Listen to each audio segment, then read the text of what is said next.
Next question will be from Dave Alexander, Reuters. Thank you, Mr. Secretary. Doesn't the failure to provide more effective defensive weapons to Ukraine actually encourage more Russian aggression, both in Ukraine and elsewhere? I think that's a fair question, a question that we have to ask. We constantly ask.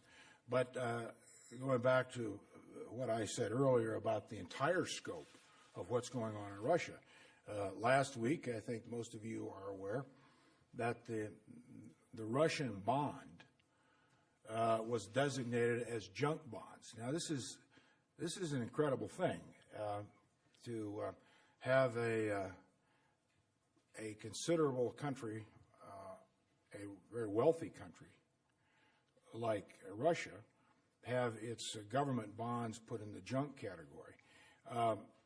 What is happening in Russia, not just the price of oil and natural gas coming down, but inflation, lack of investment, people pulling out of Russia, their currency, their ruble at a considerable all-time low.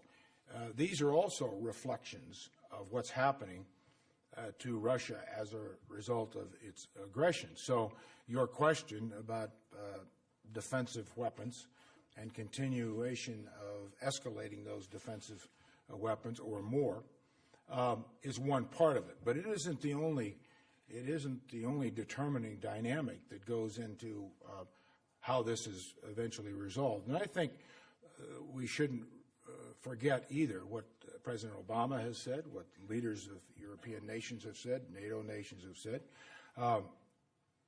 This issue is not going to be resolved militarily.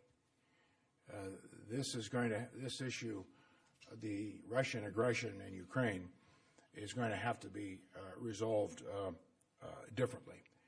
And the military peace is a peace. It's a reality. And what the Russians are doing as they are arming the separatists, as they continue to build up inventories along that border, those are realities. What's happening in Crimea is a reality. But we, all the powers involved, have to make decisions based on where we think the best, most effective path is for the longer-term resolution of this issue.